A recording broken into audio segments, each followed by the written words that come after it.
1,15,00,000 لوگ ہیپیٹائٹس سی سے مبتلا ہیں. 25 سے لے کے 50 سال تک 3 میں سے 1 بندے کو ہیپیٹائٹس سی ہے. موٹاپا بذات خود اس کی وجہ سے بھی جگر کی سوزش ہو سکتی ہے. کئی کنبے کے کنبے ہیپیٹائٹس سی مبتلا پائے گئے ہیں. واضح کرتا چلوں کہ ہیپیٹائٹس سی کا مرض چھوت کا مرض نہیں ہے، بلکہ یہ پھیلتا ہے خون آلودہ چیزوں کے ساتھ. کہ لوگ سمجھتے ہیں کہ شاید ہیپیٹائٹس سی پکی موت ہے، تو یہ لا علاج نہیں ہے. السلام علیکم ناظرین، ہیلتھ ٹاک کی ایک اور ایپیسوڈ کے ساتھ آپ کا میزبان احمد فراز تارڑ. اس وقت ہم موجود ہیں لاہور جنرل ہاسپٹل کے میڈیکل یونٹ 1 میں، اور آج ہمارے ساتھ جو شخصیت ہے وہ کسی تعارف کی محتاج نہیں. Head of department medical unit 1، ex principal Amir Uddin medical college, professor doctor Ghiyas Unnabi Tayyab صاحب. ہم پروفیسر صاحب کے نہایت مشکور ہیں کہ انہوں نے اتنے بیزی اسکیجول سے ہمارے لیے ٹائم نکالا. آج ہم ہیپاٹائٹس کی بیماری کے مختلف پہلوؤں کے بارے میں بات کریں گے. تو انٹرویو کا باقاعدہ آغاز کرتے ہیں. اس وقت پاکستان میں ہیپاٹائٹس کے مریضوں کی شرح کیا ہے، اور اس کے ساتھ ساتھ ہی ہمیں بتائیے گا کہ یہ شرح اتنی زیادہ ہونے کی وجوہات کیا ہیں. احمد، ایک بہت ہی آپ نے خوبصورت سوال کیا ہے کہ وجوہات کیا ہیں اور شرح کیا ہے. جہاں تک شرح کا سوال ہے تو اس میں اے اور ای کیونکہ ایپیڈیمک ہوتے ہیں، تو اس کے متعلق اس وقت ہم لوگ کی ایک یونیورسل اسٹیٹمنٹ ہے کہ ہیپیٹائٹس اے پاکستان کے تمام بچے جن کی عمر ٹینز کو ٹچ کرتی ہے، ایز ویل ایز 95% کو ہیپیٹائٹس اے کا جراثیم منتقل ہو چکا ہوتا ہے. جہاں تک ای کا سوال ہے، ای کا کیونکہ ایک لانگ ٹرم امیونٹی نہیں ہوتی، لیکن ہر ایپیڈیمک کے بعد، ہر موسم کی تبدیلی کے بعد ایٹ لیسٹ 15-20% پاپولیشن کو ہیپیٹائٹس ای کا جراثیم ہوتا ہے. زیادہ تر کچھ سب کلینکل ہوتا ہے، کچھ کو کلینکل ہوتا ہے، اور صرف 1% کو اس حد تک شدت بنتی ہے کہ ان کو ہسپتال آنے کی نوبت، دماغ معاف ہونے کی کیفیت یا لیور فیلئر کا اسٹیٹس بنتا ہے. جو بی اور سی کا اسٹیٹس ہے، تقریباً پاکستان کی 2.4% پاپولیشن کو ہیپیٹائٹس بی ہے، اور مینلی ہیپیٹائٹس بی کی prevalence interior Sindh, south Punjab, Sindh کا ڈیلٹا، کوہستان کی بیلٹ اور بلوچستان میں بہت زیادہ ہے. بڑے شہروں میں نسبتاً ہیپیٹائٹس بی کم ہے، اور جو ٹائم گزر رہا ہے ہیپیٹائٹس بی کی ویکسینیشن کمپینز باقاعدگی کے ساتھ پچھلے کوئی 15-20 سال سے ہم لوگ کر رہے ہیں، تو ہیپیٹائٹس بی کا تناسب بڑے شہروں میں نسبتاً کم ہوتا جا رہا ہے. اور بی کی ویکسینیشن یا بی کی پریونشن کے لیے مین فوکس بھی پریگننٹ مدرس ہیں، جو کہ اپنے بچوں کو، نوزائیدہ بچوں کو جراثیم ٹرانسفر کر سکتے ہیں.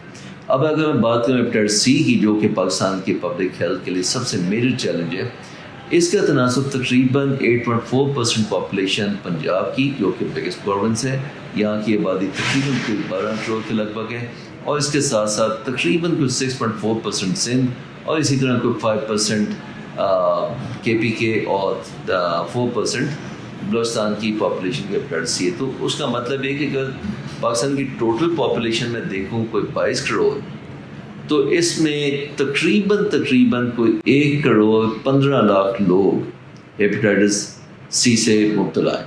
اب 1,15,00,000 میں سے ایک چیز یاد رکھیں کہ ہم لوگوں کی 52% population under the age of 18 ہے، اور ہیپیٹائٹس سی کی اگر میں پھیلاؤ کی بات کروں تو اس میں عام طور پہ 15 سال کی عمر سے جیسے جیسے بچے اوپر جاتے ہیں، ان میں ہیپیٹائٹس سی کا تناسب اوپر جاتا ہے، اور میکسیمم پرسنٹیج آتی ہے 40 سے 55 سال کی عمر میں. تو انفارچونیٹلی جو ہم لوگوں کی، جس کو ہم کہتے ہیں کہ منی ارننگ ایج، یا سب سے پروڈکٹیو ایج گروپ 25 سے لے کے 50 سال تک، ان میں تناسب اتنا ہائی ہے کہ ہر تیسرے بندے میں سے، یعنی ہر 3 میں سے 1 بندے کو ہیپیٹائٹس سی ہے. اب ہیپیٹائٹس سی کا انفارچونیٹلی تشخیص بھی لیٹ ہوتی ہے، اور 45% سے زیادہ لوگوں میں تشخیص اس وقت ہوتی ہے جب پہلی جگر کی پیچیدگیاں آ چکی ہوتی ہیں. اب پھیلاؤ کا موجب کیا ہے؟ کچھ باتیں تو میں نے اپنے پچھلے سوال کے جواب میں بتائی کہ گندے پانی، گندی خوراک کی وجہ سے ہیپیٹائٹس اے اور ای پھیلتا ہے. تو اس کا طریقہ یہ ہے کہ ہم اپنے پانی کو سیو کریں، واٹر کنٹامنیشن سیوریج سے اس کو ہم کنٹرول کریں، اور اس کا پیمانہ اسٹینڈرڈ ہے WHO کا کہ اگر پانی میں 1 سے زیادہ ای کولائی ہیں تو اس کا مطلب ہے کہ پانی پینے کے قابل نہیں. تو سیف ڈرنکنگ واٹر، یہ ہم سب کا ایک مشن ہونا چاہیے، ایک موٹو ہونا چاہیے، اور یہ موٹو حکومت پاکستان کا بھی ہے، یہ ایڈوائز WHO کی بھی ہے. کلین فوڈ کا یہ ہے کہ اگر کسی کو ہیپیٹائٹس اے اور ای کا مرض ہو سکتا ہے تو اس کو فوڈ ہینڈلنگ سے ہم سیپریٹ کریں. تازی سبزیاں کھائیں، تازے پھل کھائیں، گلے سے پھل نہ کھائیں، گلی سے سبزیاں نہ کھائیں، اور کھانا وہاں سے کھائیں جو کہ صاف ہو، سیف ہو اور تازہ بنا ہو۔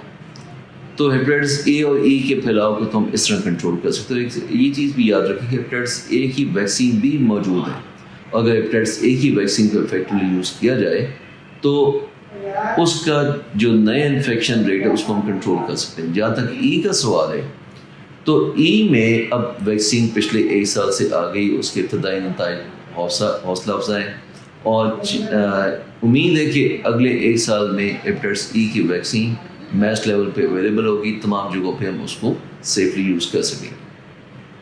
اب بات کرتے ہیں ہیپیٹائٹس بی اور سی کی، جو کہ خون آلودہ چیزوں کے ساتھ پھیلتے ہیں۔ اب پاکستان میں 5 یا 6 میجر چیزیں ہیں جن کے ساتھ ہیپیٹائٹس بی اور سی کا پھیلاؤ ہے۔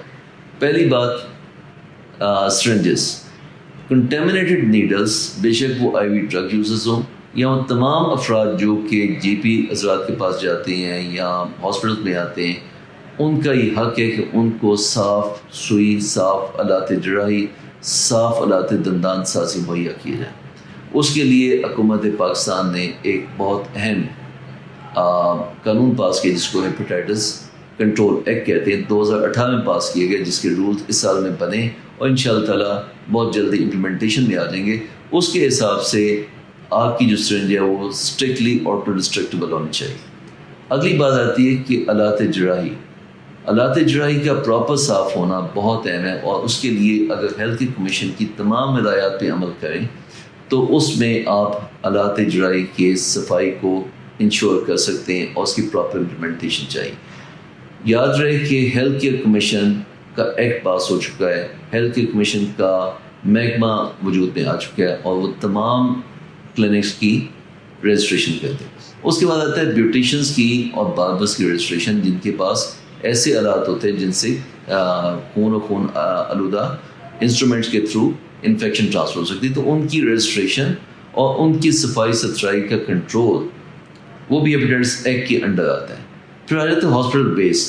ہاسپٹل میں اگر ہم دیکھیں تو بے تحاشا بایولوجیکل ویسٹ نکلتا ہے، جس میں شاز بھی ہیں اور جس میں دوسرے ویسٹ بھی ہیں۔ اس کی پراپر ڈسپوزل یہ باقاعدہ ایک سائنس ہے، ایک باقاعدہ شعبہ ہے، اور تمام پبلک ہیلتھ ڈپارٹمنٹس اس چیز کو کیٹر کرتے ہیں، اور الحمدللہ حکومت پاکستان نے پچھلے 5 سال سے اس پہ بہت تندرستی کے ساتھ کام کر رہی ہے، اور اس وقت جتنی بھی ہاسپٹل ویسٹ ہے یاد رہے کہ اس کو ہم افیکٹولی کنٹرول کرتے ہیں اور اس کو ڈسپوز آف کرتے ہیں۔ اور یہی وجہ ہے کہ اگر ہم دیکھیں کہ کووڈ-19 کے انفیکشن میں جتنی ہاسپٹل ویسٹ ہے اس کو افیکٹولی مینیج کیا گیا، اور کسی موقع پہ بھی اس کا کوئی مسئلہ نہیں بنا۔ نیکسٹ آ جاتی ہے کہ بلڈ ٹرانسفیوژن، خون کا انتقال، یہ بھی ایک باقاعدہ سائنس ہے۔ پوری دنیا میں بلڈ ٹرانسفیوژن اتھارٹیز موجود ہیں، اور اسی طرح کی اتھارٹی پاکستان میں موجود ہے جو کہ کسی بھی انتقال خون کو کنٹرول کرتی ہے، اور انتقال خون میں عطیہ بھی شامل ہے، خون اور خون کے اجزاء کی پروسیسنگ شامل ہے، اور اس کے بعد ایک مریض کو اس کے ضرورت کے وقت اس کو انتقال خون کو پراپر مہیا کرنا وہ بھی اس میں شامل ہے۔ تو ابھی تک تو یہ تھا کہ جس کا مریض وہ خود ہی اپنا خون کا بندوبست کرتا تھا، لیکن بلڈ ٹرانسفیوژن ایکٹ کے تحت اس سارے سسٹم کو 3 حصوں میں ڈیوائڈ کیا گیا۔ پہلا حصہ یہ ہے کہ عطیہ ہونے کے بعد وہ جو خون ہے بلڈ ٹرانسفیوژن اتھارٹی کے پاس جائے گا، جو کہ خون کے اجزاء کو علیحدہ کرے گا۔ اس کے بعد ان اجزاء کی پراپر سٹوریج، ان کی اسکریننگ وہ بلڈ ٹرانسفیوژن اتھارٹی کا ذمہ ہے۔ اس کے بعد ڈیمانڈ کی جنریٹ ہونے کے بعد اس کی پراپر اس کو سپلائی وہ بھی بلڈ ٹرانسفیوژن اتھارٹی کی ذمہ ہے، اور اس کے لیے سیف بلڈ ٹرانسفیوژن ایکٹ یہ بھی 2017 میں پاس کیے گئے، جس کے رولز بن چکے ہیں، اس کے امپلیمنٹیشن کی فیز اب سٹارٹ ہو چکی ہے۔ تو یہ ہے موٹی باتیں کہ جس کے ساتھ یہ جراثیم ٹرانسفر ہوتا ہے۔ ایک چیز یہاں پہ میں خاص طور بتاتا ہوں، ایک ٹرم یوز ہوتی ہے تھیراپیوٹک انجیکشن۔ بدقسمتی سے پاکستان ان چند ممالک میں شامل ہے کہ جہاں پہ اب بھی گلا خراب، پیٹ میں درد یا کوئی بھی چھوٹے سے چھوٹا مسئلہ بھی ہو تو اس کا علاج ٹیکے کے ساتھ کیا جاتا ہے۔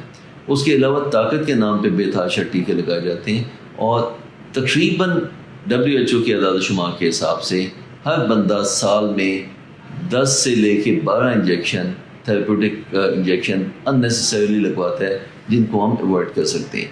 تو یہ جو کلچر ہے تھراپیوٹک انجیکشنس کا، اس کو ہمیں اسٹرکٹلی کنٹرول کرنا ہے اور اس سے نکلنا ہے، کیونکہ ہر دفعہ جب ٹیکہ لگتا ہے تو جس کو ٹیکہ لگتا ہے اس میں ہیپیٹائٹس بی اور سی کی جراثیم منتقل ہونے کے چانسز زیادہ ہو جاتے ہیں. بڑے خوبصورت انداز میں آپ نے ایکسپلین کیا کہ کتنا بڑا ایک ہیلتھ چیلنج ہے. 1,15,00,000 ہیپاٹائٹس سی کے مریض ہیں، ہیپاٹائٹس بی کے مریض ہیں، اور بچوں میں بہت زیادہ ہیپاٹائٹس اے اور ای کے مریض آ رہے ہیں. لیکن اس کے ساتھ ہی یہ بھی بڑی خوشائن بات ہے کہ جو آپ نے بتایا کہ ہیلتھ کمیشن ایکٹ 2018 میں پاس ہوا، دین سیف بلڈ ٹرانسفیوژن ایکٹ پاس ہوا 2017 میں.